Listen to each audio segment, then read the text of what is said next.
Welcome back to lecture 23. So today we will continue our discussion on modulation.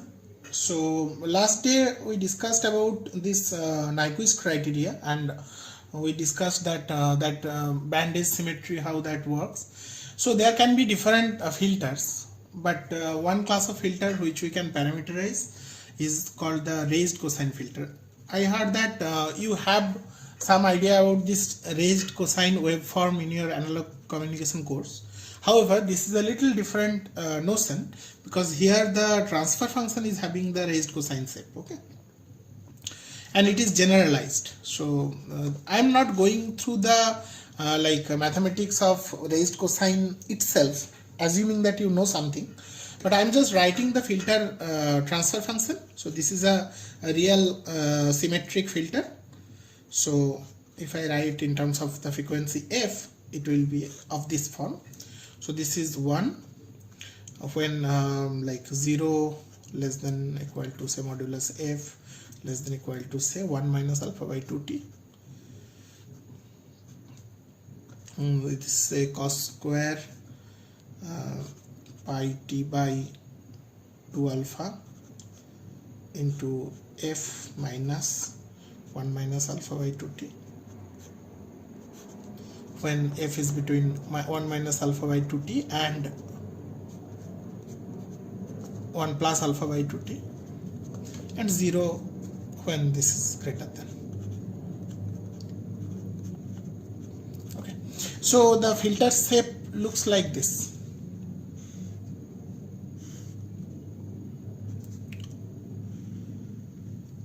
So there is a band edge symmetry. So this is the point 1 by t, say 1 by 2t basically, and this point is 1 minus alpha by 2t. This point is 1 plus alpha by 2t. This side also in similar kind of form. Okay, this is 1. This frequency. So this is real and symmetric. So the impulse response, I am not computing the inverse Fourier transform, but if you compute, you will get this. So sin c t by t cos pi alpha t by t divided by 1 minus 4 alpha square t square by t square. So clearly you can see here 1 by t square, here is 1 by t. So 1 by t cube is the rate by which the time response decays. So this is a nice filter, and you can change this alpha. So you can take alpha very small, then you can have very sharp transition at the symmetric end. So we say that this 1 by 2t, we said this to be the WB, or we can say this the nominal bandwidth of the pulse, and the actual value, that is 1 plus alpha by 2t, which we are saying to be BB, which we say the actual design bandwidth.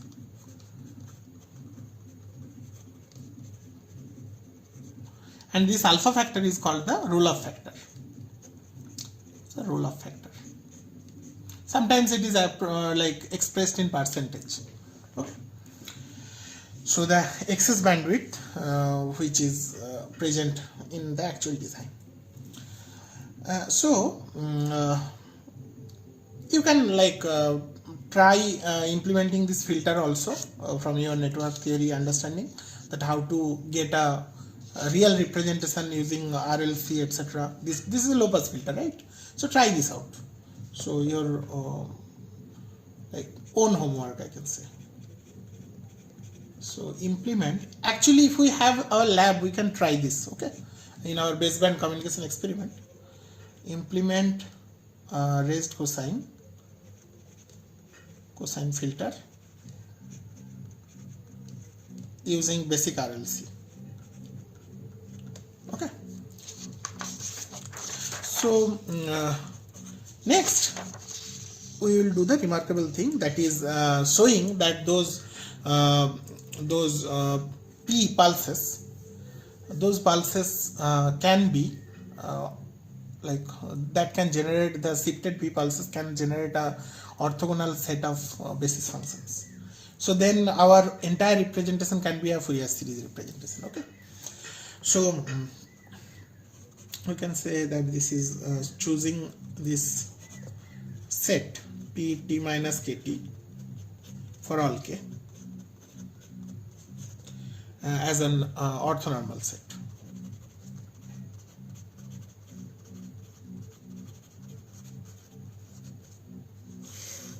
So how to get that? So of course this G hat F is real non-negative symmetric. Did I write positive here?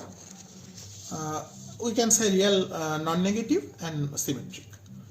So this is non-negative as well. So if that G hat F is real non-negative symmetric,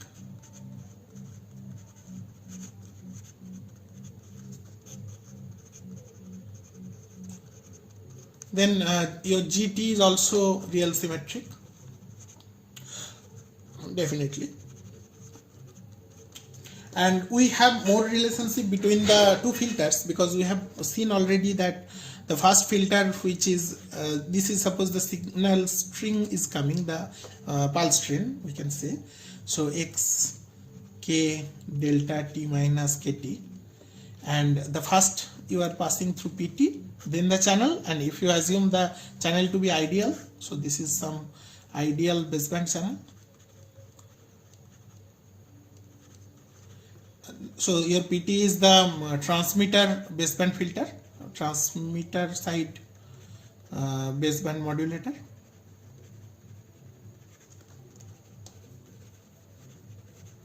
and this side you are passing it through the filter Qt, then you have the sampler to get back xk. Okay, then we know that the GT is Pt convolution Qt, or in the frequency domain G hat F is equal to P hat F into Q hat F. So what we choose, let us choose. So we are free to choose this P hat F. We can choose P hat F is equal to G hat F, and then Q hat F is equal to just 1, that we can choose. Or the other way around, we can choose P hat F is equal to 1, but we don't really want those filters, like 1 is not a L2 signal. So we want something which is L2 and which are having also like those filters separately, PT and Qt, they have some nice property like band limited, time limited property. Okay, approximately band limited, approximately time limited property. So one like choice can be, so like say our choice is the following, that is that P hat F modulus, the like absolute value, let us choose that to be equal to Q hat F modulus is equal to root over of G hat F. Let us choose this one. So then the phase I don't know, so of course then P hat F is equal to Q hat F modulus, so this is the complex conjugate form of Q hat F, or Q hat F is equal to P hat F complex conjugate. So this phase can be arbitrary. I'm not concerned about the phase. Phase can be anything.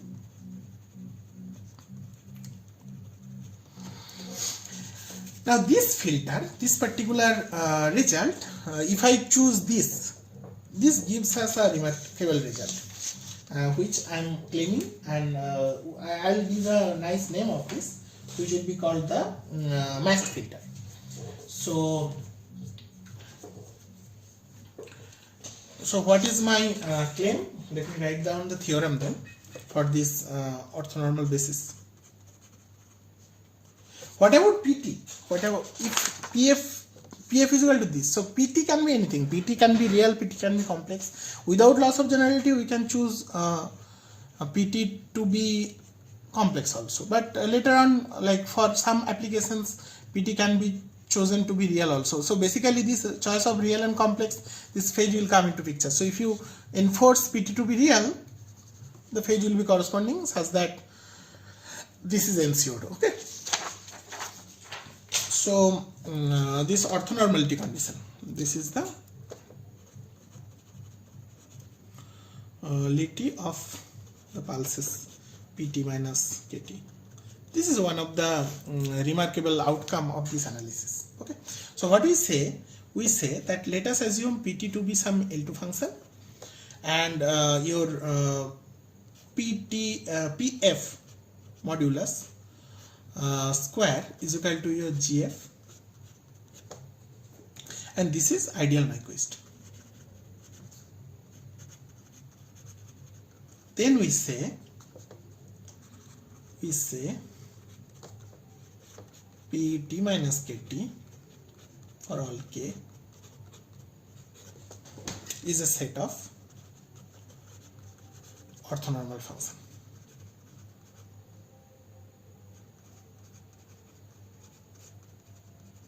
And this is if and only if actually. So the converse is also true. So if you have some functions Pt such that Pt minus Kt, the shifted form, generates a set of orthonormal function, then the modulus Pf square is a ideal Nyquist. Okay, so let us try the proof. So the first proof is, since Q hat F is equal to P hat F complex conjugate, so what will be the temporal relationship? So apply inverse Fourier transform. So inverse Fourier transform, we know from the properties of Fourier transform that Qt will be equal to P conjugate minus T, isn't it? Now what is GT? GT is equal to PT convolution Qt, isn't it? So what is so I can write it from here. What is GKT? GKT is basically integral minus infinity to infinity. So I can write in this form.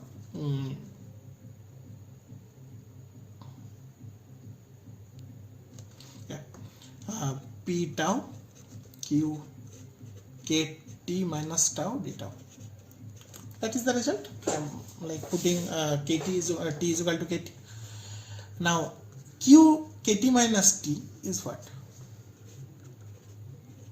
P tau P complex conjugate tau minus KT theta, isn't it? Now we know that from this equation actually the vice versa both of the thing will come. So if GT is ideal Nyquist, then GKT is equal to basically the Kronecker delta. So this is equal to 0 for all values of k not equal to 0, and it is 1 for k is equal to 0. So we know that GT is equal to ideal Nyquist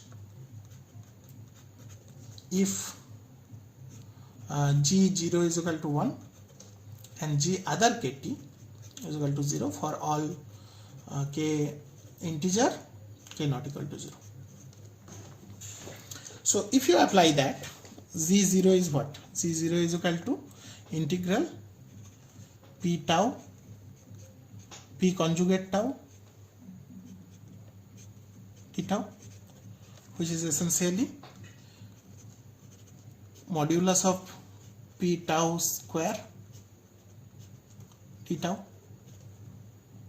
Okay, so that is basically the L2 norm. L2 norm square, that is equal to 1. So normality is assured. What about the other values? GKT when k is not equal to 0, that is equal to integral minus infinity to infinity P tau P dash tau minus KT d tau is equal to 0. So that means what? P tau is orthogonal to P tau minus KT when k is not equal to 0. And now this tau, choice of tau is arbitrary. You can choose this tau to be some tau minus JT or something like that. So as long as J is not equal to K, this will be 0. So all the shifted forms are orthogonal. So p t minus some jt is orthogonal to p t minus kt as long as for all j k belongs to integer and j is not equal to k. So that gives you that this set is orthonormal function. This is normal, this is orthogonal. And the converse is also true, because if this is true, this is true, that will give you that G is ideal Nyquist, isn't it? So this gives you the expression that when I write xt is equal to summation xk p t minus kt k integer, this becomes a Fourier expansion. Fourier series, which we told in the last class that if this happens, that will be great. So if this happens, then we know that we can find out the coefficient by simply the inner product, that is xt and pt minus kt, which I can write as xt t minus kt dt. So this is what the inner product, the correlation is. So which I can write as from our q characteristics. So that I can write as from our q we know that q is t will be interchanged. So it will be xt q kt minus t dt. So what is that? That is basically convolution of x with q, and you are sampling at kt. So I can write replace t by tau, that will be obvious. Then you can visualize it, q kt minus tau d tau, and this I can say as g kt.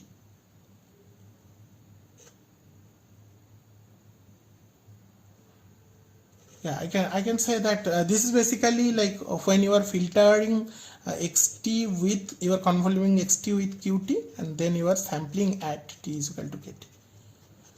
That is what you are doing, isn't it? So my my system will now become that when you are sending xk, the pulse train, to the filter pt, and then you are sending through the channel, then you are passing through this filter qt, and you are sampling at kt, you are getting this back, as long as there is no noise introduced in the channel.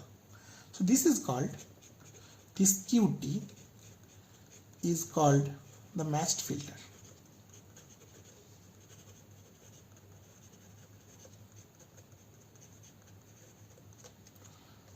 So matched to pt.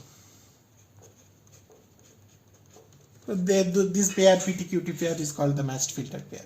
Okay.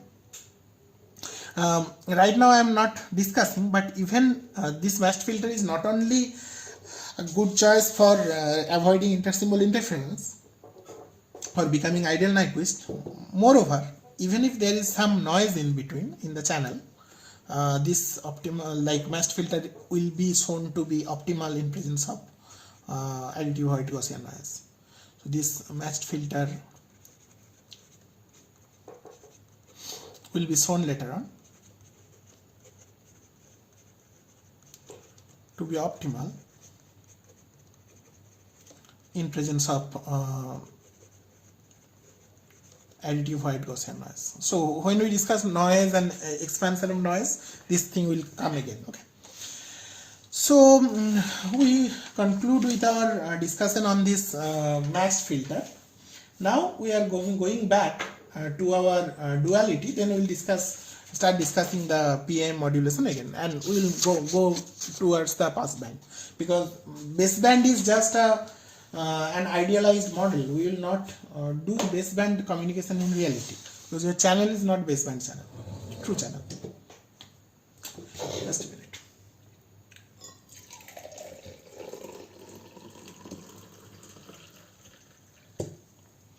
So let me talk about the duality of this analog to digital conversion, or which I can say to be the analog source coding. So basically analog to digital and then source coding combined. So there exists a duality between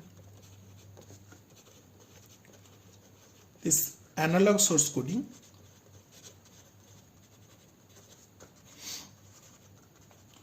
and this like baseband modulation. This we are discussing module lesson. I was discussing in one of the earlier classes, probably the last class, I forgot. Let me reintroduce, like rephrase it again.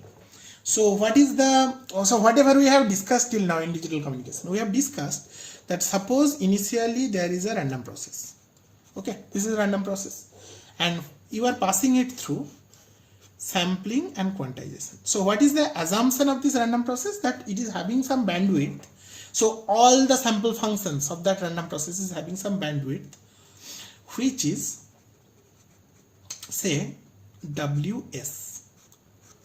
Okay, so if it is WS, then you can sample at a frequency. So let us sample it at frequency 1 by t. So sampling frequency is 1 by t. So the condition is that this WS should be less than like 2 WS should be less than 1 by t, or WS should be less than 1 by 2t. So t is the sampling time, okay, of that original analog waveform. So you are doing sampling and quantization. So after quantization, what you are generating, you are basically generating some symbols, and which are coming at that time instance, and that time interval is, say, t. Okay. Of course, there is some compression involved after this source coding, so this time will change. It will not be the same time, nevertheless, and followed by there will be some source coding. So source coding will map to like chunks of bits. So it will be some 0, 1, 0, 1, etc. and which is our digital data. Okay. Now when I say that the like symbol duration is t here, that may not be the symbol duration of t when after the constellation mapping you generate the symbols again. So that may not be same anyway. So that's why I am giving it ts here. Okay, that is the source. So like sampling duration at source. Sample duration at source. So now after this we have the constellation map. So what the constellation map does, it basically takes b bits of length of b string. So b bits, it maps to one of 2 to the power b symbols. So you have some symbol. I am writing this to be x tilde, and this I am writing to be x small xk, suppose. Okay. Then I am passing it through the baseband modulator.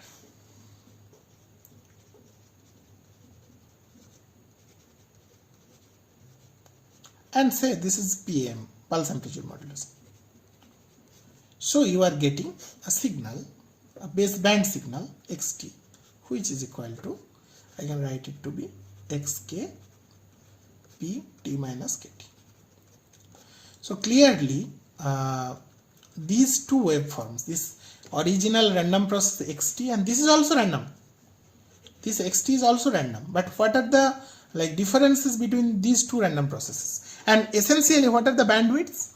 They are having like similar kind of bandwidths. Of course here the bandwidth of xt bb, that will be a little greater than the nominal bandwidth wb, which is equal to say 1 by t, which is the symbol time for this. So t is suppose the symbol time here. So this symbol duration, if it is a little lower than this symbol duration, so 1 by t will be a little higher than this 1 by ts, then this bandwidth BB is greater than this WS, of course. So you are losing in terms of the bandwidth a little bit. But what you are gaining? You are gaining. So what this entire process is doing? So you are having some baseband waveform. You are generating again some baseband waveform. So what you have done already? So this thing is exactly opposite of this thing, like in terms of duality. Okay. What you are gaining there? How many possible sample functions are there among xt? Uncountably infinite. So that's a real analog signal. Is it so? No. This is a there is a finite number of such signals which are possible, because there is a finite number of xk's which are possible.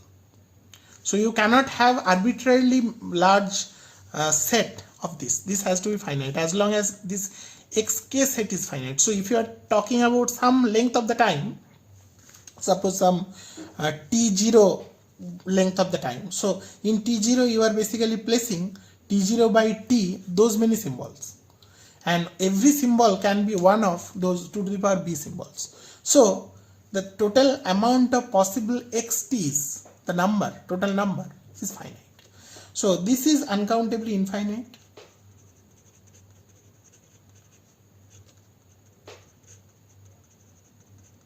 This becomes finite. So this is very much hallmark of digital, this particular signal, but its bandwidth is a little bit compared to this. However, this source coding, it compresses the data. So whatever redundancy was there, that has been thrown out. Although you are losing something in terms of quantization, you are losing some information. So that is the only lossy part out of this entire thing till now. Okay. And that lossy is basically making this finite, and this finite means this finite, that finite means this finite, everything remains finite.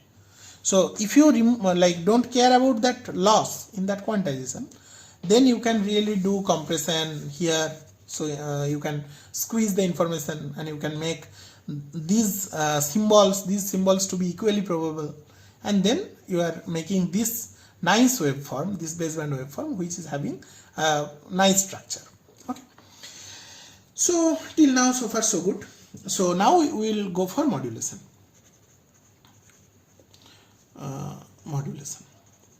Modulation means moving to the passband. So if I draw the spectrum, so till now we were talking about only the baseband signal. That baseband signal is, suppose I am drawing something. So this is my baseband signal and its bandwidth is BB minus BB. This is my signal, and what I want to do, I want to transmit to some passband. So some FC, which is large compared to this BB. Okay. So suppose this is greater than 2 BB. Then what we can do, how to transmit this you have seen in analog communication, right? This is the same technique. Suppose this is my XF and I want my YF to be here. So my technique is writing it here. So YT I can write as XT. If it is just complex signal, so it is shifted only in the positive side, then it will be to the power, say, plus 2 pi I FCT. That will take the signal here. The spectrum is shifted here. So this is called modulation. This is the true meaning of modulation, which is frequency shift. So your y hat f is equal to nothing but x hat f minus fc.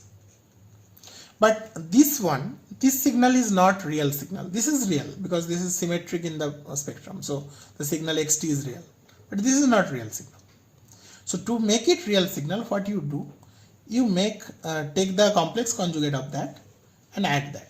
So instead, what you can think, that you are shifting this baseband signal to the negative frequency as well, to minus fc, and then you add those things together. So that will make you make it real. So real is basically assuming xt is a real signal plus e to the power minus 2 pi I fct. So that will generate this plus x at f plus fc. So I have now YT which is real. This modulation is called the double sideband modulation, okay, DSB or DSB SC, suppressed carrier. There is no extra carrier given. So simple DSB. So this can be written in an easier way. So this complex exponential plus this complex exponential is nothing but the cosine. So I can write this YT to be there is some 2. So 2xt cosine 2 pi fct. So you just multiply the signal xt with cosine and that will give you the double sideband modulation. So you just multiply with cos 2 pi fct with a factor 2, suppose. That does not matter because those constant multiplication amplification you can do anytime. That is required because for any communication system the channel is not at all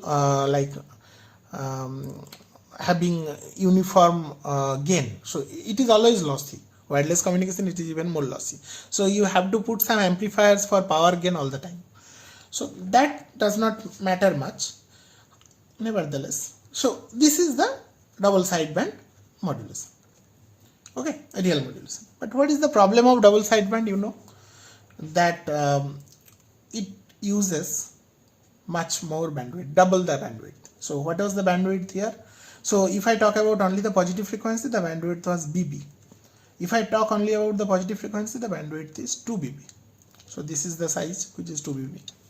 So your bandwidth is getting doubled.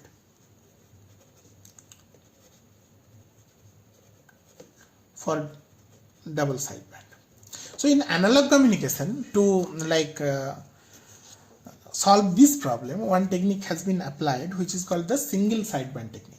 So what it was done there, you either take the upper half of the double sideband. So either you take this part and this part, or you take this part and this part. So that is called the single sideband technique. But for single sideband, what you have to do, you have to take a very ideal filter. So that filter you can apply here, and that low pass filter which is one sided. So basically you have to implement some Hilbert transformer, or if you don't want to use Hilbert transformer, then you have to do some passband filtering.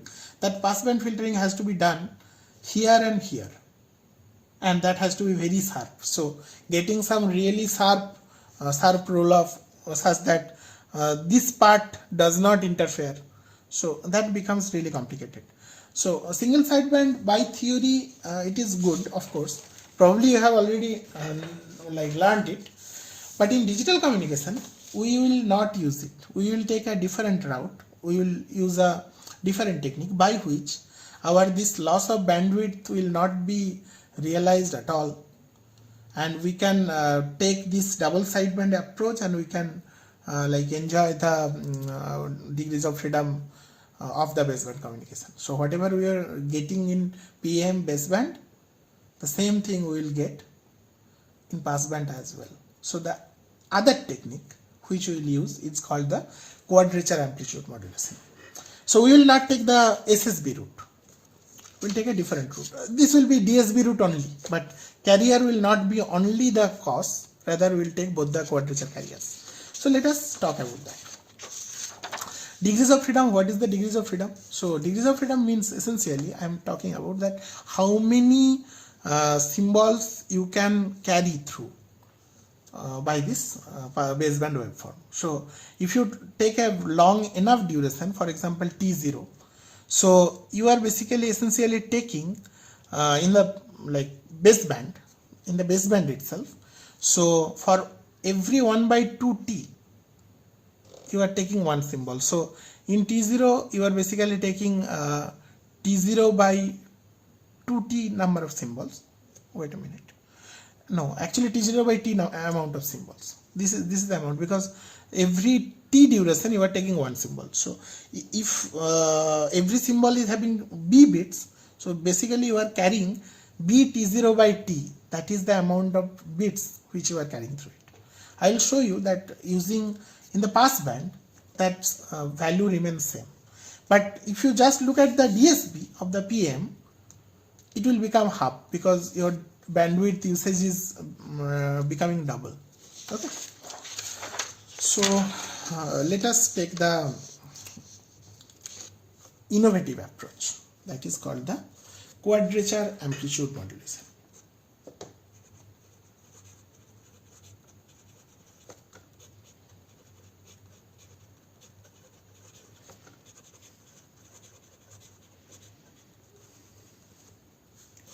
So what we will do, since we are not taking the SSB approach, we have to keep the entire bandwidth. So the bandwidth is getting doubled, we cannot help. So what we can help to keep the efficiency, we can double the bit rate. We can map the constellation in such a way such that we can double the bit rate. So in PAM, what we are doing, we are mapping the bit string to the real line. So it was taking real values. So what we can do, we can go to the complex plane such that to double the efficiency. So if we design our constellation on the complex plane, so every symbol will be a complex symbol, and that complex symbol will carry two real symbols. So by that we can double it up. Let us show you that we are actually not losing anything. So what we do, we assume that xt is complex. Earlier we were talking that it was real, but now let us take xt to be complex. If so, then what is your DSB modulation?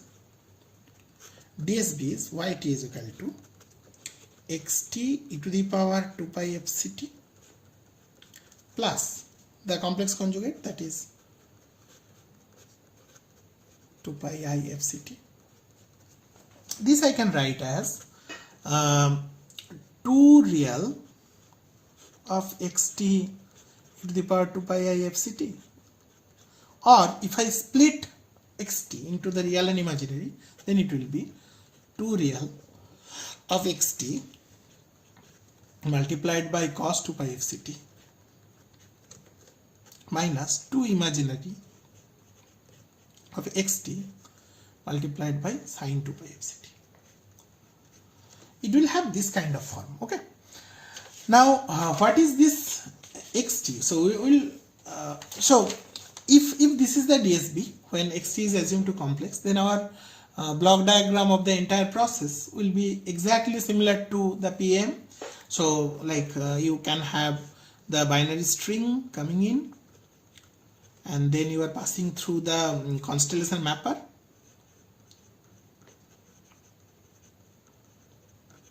Then you pass it through the baseband modulator, which is basically PT, and then you are doing the modulation. So baseband to passband.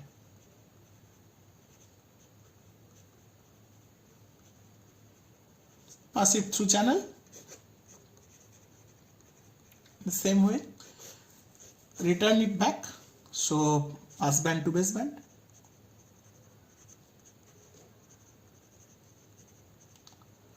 Then you have to do some demodulation. We will talk about what kind of demodulation it will be, and followed by this baseband demodulation.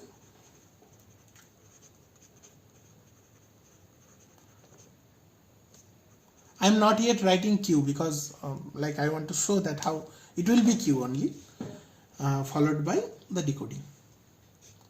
So decoding is basically the opposite work of the constellation map, and you will get a binary string.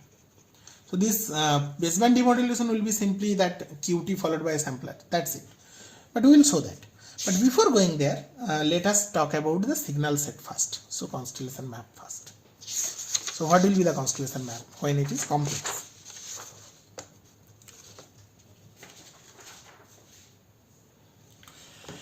So the constellation map. We are starting with the same kind of assumptions, like the bit stream is coming as RBPS. So if you take B bits as a symbol, then this is equal to your one symbol, this is mapped to one symbol. Then your alphabet size is say m is equal to the alphabet size or constellation size, that is 2 to the power b. So what is the symbol rate?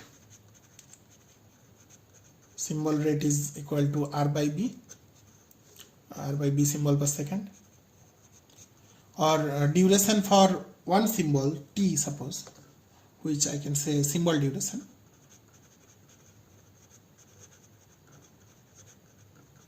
that will be equal to b by r second.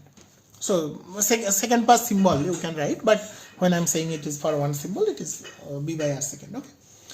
Now what I want to do, I have my alphabet where there are 2 to the power b m symbols. So I'm enumerating them up to m.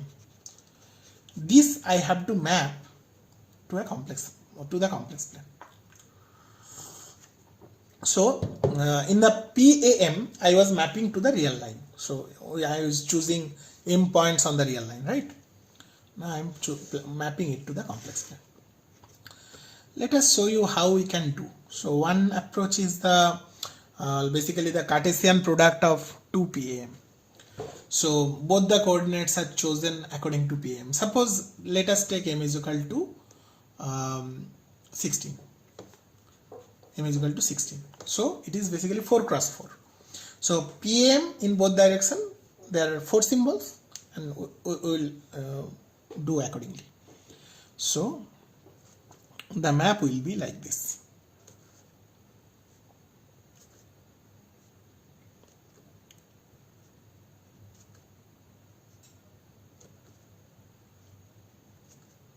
So there are 16 points, and the points are these are, say, 1, this is plus 1, this is plus 3, this is minus 1, minus 3, this is plus 1, plus 3, minus 1, minus 3. So the coordinates are plus 1 comma plus 1, plus 3 comma plus 1, plus 1 comma plus 3, plus 3 comma plus 3, minus 1 comma plus 1, minus 1 comma minus 3 comma plus 1, minus 1 comma plus 3, minus 3 comma plus 3, and so on and so forth.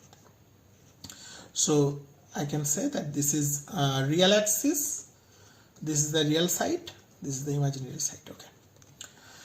So I will map those 16 bit streams, 16 symbols. So 16 means basically I am talking about b is equal to, say, 4. So b is equal to 4, then m is equal to 16. So basically you are mapping 4 bits to this constellation. Okay. 4 bits means you can have 16 different numbers, and that you are mapping to these points. Okay, one thing which I did not discuss during PM about how to generate this using a circuit, like what should be the methodology of generating it. So let me tell you quickly here. It can be done using a like multiplexer kind of design. So I am quickly showing you. Suppose these symbols are generated according to these, just a minute, according to this sequence. I'm taking a different color pen.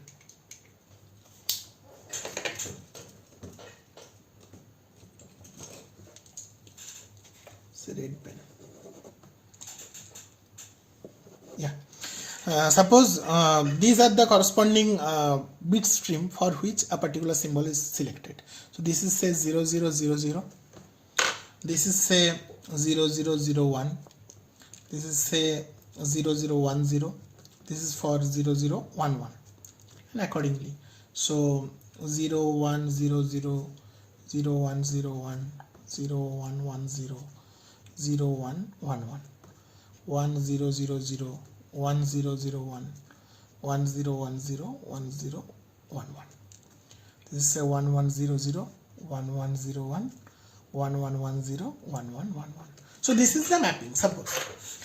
So I can write down those 4 bits. I can write down as, say, U3, U2, U1, U0. So the first bit is U3, and so on. So one thing you can see that this U3 U3U2, it generates a separate PAM, and U0, U1, U0 generates another set of PAM. So what it is generating, I'm drawing the multiplexer, it will be even clear. Suppose this is the multiplexer, it is a 4-2 multiplexer, and there are 2 select lines. Okay, and I am selecting this according to U1, U0.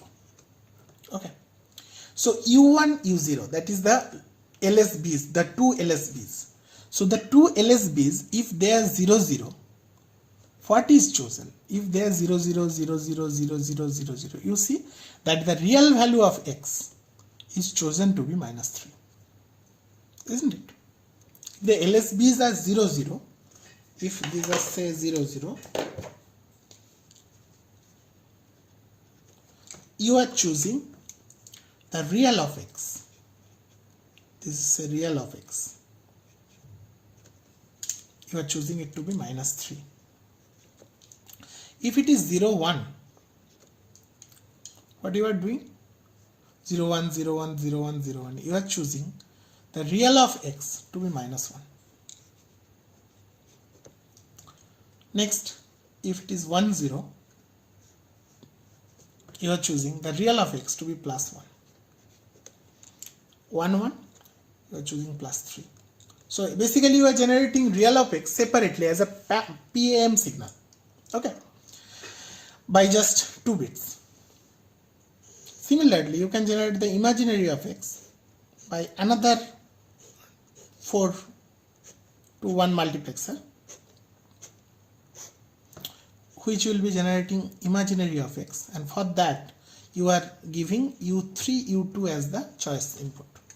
And again, there the choice can be 0, 0, 0, 1, 1, 0, and 1, 1. So what you are choosing? You are choosing basically when U3, U2 is 0, 0, 0, 0 means these 2 bits, then imaginary is +3. When this is 0, 1,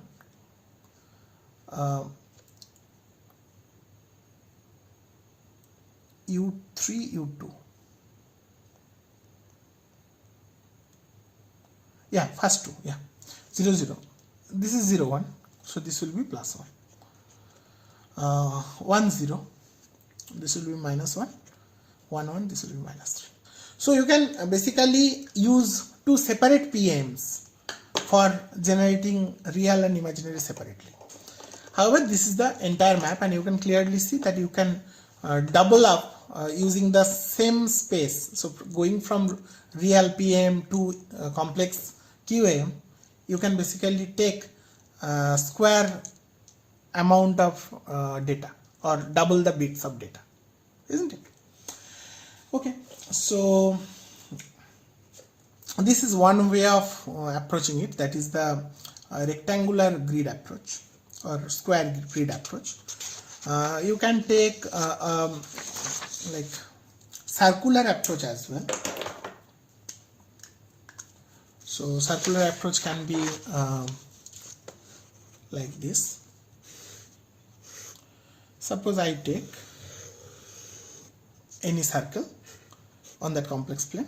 So this is real, this is imaginary, and I put the constellation on this circle. So let us take this. So what is the total amount? 2 pi. So suppose 2 pi by 16, I will put 2 pi by 16. So the angular difference between 2 consecutive symbols will be 2 pi by 16 or pi by 8. So this is pi by 4, this is pi by 8. So this is your, I can give some name, right? I'm writing some A0, A1, like that. So A2, A3, A4, A5, A6, A7, A8, A9, A10, A11, A12, A13, A14, A15. So this is the total 16 set which you can map on that circle. The good thing about this circular representation compared to this kind of rectangular or square grid representation is that here each symbol is having same like energy. So every symbol are equi-energy symbols.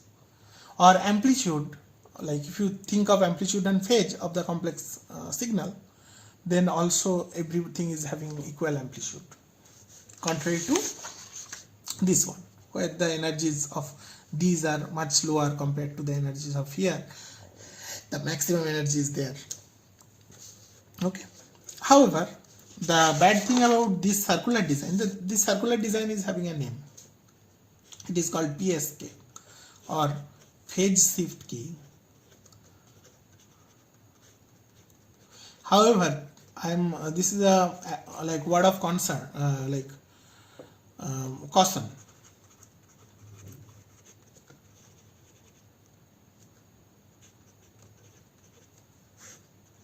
That is, PSK is not same as phase modulation of analog communication. So you don't, these names, for example, like ASK is not same as amplitude modulation. PSK is not similar to or at all related to phase modulation. And even if we say something like FSK, frequency shift keying, it is not at all related to frequency modulation. When I am saying this K, ASK is basically amplitude shift keying, which is another name of PAM. So in like ProArchis or probably in lab manuals, you will see these names. This amplitude shift keying, frequency phase shift keying, frequency shift keying. However, I don't like this nomenclature much because these amplitude, phase, frequency, this is having a confusing name and people may mistake. Like I have seen students who got confused between these names with the corresponding analog communications name like AM, PM and FM. No, when we are talking in analog communication about those AM, PM, FM, it was talking about basically modulation. These keying are not modulation, these are just the map, constellation map. Here, whatever we are doing, this PSK and earlier PAM or QAM, everywhere the modulation is DSB, double sideband suppressed carrier. So, which is basically a special case of, like amplitude modulation is a special case of double sideband. Okay. So, these are just map, just baseband map, nothing else. Okay. What about the energy for here? The energy is same energy, all the symbols are having the same energy. For the earlier case, what is the energy, total energy, average energy? So what you can do, it is complex number, so you can square of that is basically square of the real plus square of the imaginary. Reals are basically PAM with 4 symbols, which is basically square root of M symbols, and imaginary is also PAM with square root of M symbols. So basically they are added separately, so I can write the symbol energy to be, earlier it was what, earlier we knew that for PAM it is d square into the number of elements, which is here root M square minus 1 by 12. This is for 1 PM. Here there are 2 PMs, so into 2. So the number will be d square into M minus 1 by 6. I just like I'm telling it very fast, but what you can do, you can perform the double summation over this entire grid, assuming from minus M by 2 to plus M by 2, or like minus M minus 1 by 2 to minus plus M minus 1 by 2. So by that, in the 2 directions, you can perform the double summation, you will get the similar result, same result. So you can check that. I just used the symmetry argument from the QM and PM. Okay. What is next? So we can. What is the objective of these constellation designs? This constellation design is a ill-posed problem in the sense that whenever you want to do that, you want to perform a few optimizations. One is you have to minimize the energy, the expected energy or expected power. Power is related to energy by the sampling time. you have to minimize the probability of error. We'll talk about this next week when we talk detection theory. Probability of error, so which depends on like the distance between neighboring symbols. So as the distance between neighboring symbol increases, the probability of error decreases. So it is basically energy Es. Minimize means it is basically maximize D, maximize the distance D between neighboring symbols. So over there D is also D is basically this neighboring symbols, and you are ignoring this distance because we are saying that this symbol does not have any effect on this. Next, you have to basically increase the maximize bit rate, but given bit rate R and B, so you already have M, that you do not have any choice. So basically you are playing with this Es and D, and simultaneously minimizing Es and maximizing D is not a easy task, and you have the plane complex plane over which you have to basically pack the like points, the entire constellation, such that the average thing is small. Now all the symbols are equiprobable. That is another problem, because if you think that okay, we will put the higher symbols with lower energy and high probability symbols and low probability symbols at the periphery, that will not work. Or what you can do, you have to basically take the length of the symbols in a variable way, but that does not help because your source coding has been already done, so those optimization has been done already, so we do not play with that here. Another way some people tried this packing this constellation, this is a purely computational geometry problem, so it has nothing to do with communication per se. So this is a computational geometry problem. So some people thought that okay, probably hexagonal constellation design is best, and there are some nice results with that. So we can design some hexagon,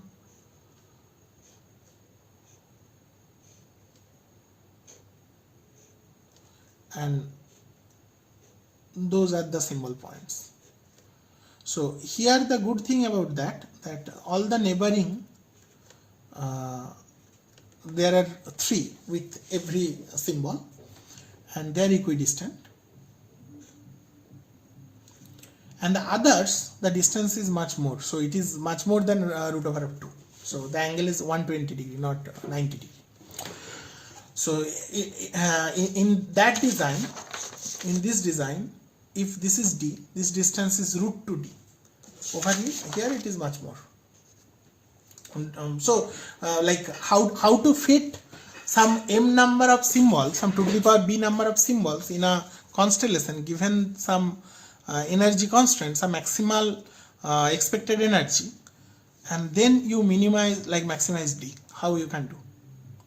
You can think of this, and this is like not solved for the most generalized arbitrary scenario, so kind of open in that sense. This is an ugly problem, not very easy to solve. So once this is done, what we can do next is basically going back to the QAM, and we can talk about the modulation. So we let me show the last paper. Yeah, we just talked about the constellation map. Once the constellation map is ready, so we have the complex numbers associated with every symbol. Now we can talk about the modulation, baseband and then passband. Okay, today's time is up, so I'll talk about that in the next class, that is QAM, modulation and demodulation, and I'll hope that this is the 3rd class, so in the next class, which will be the 4th class, we'll conclude this modulation chapter. Now if you look at that Proakis book, which I used to teach earlier, I am not following that book that much this time. I am mostly following this Gallagher book, because Gallagher book is much more concise, and it does not have like superfluous information. So there are lots of different modulation schemes which are given in that Proakis book. Some are for historical perspective, some are for like making it a comprehensive textbook, but we really do not need all of them. And right now, for all like practical industrial communication, digital communication purposes, QAM is the like gold standard. That is what which has been used, which is used. There are some special cases, for example, some space applications, etc. There is something called the orthogonal modulation which has been employed, but right now we are skipping it. So our discussion will be mostly based on QAM, and our passband modulation will be double sideband suppressed carrier or quadrature carrier. We will take both the carriers. Okay. So in the next class we will do that. Till then, bye.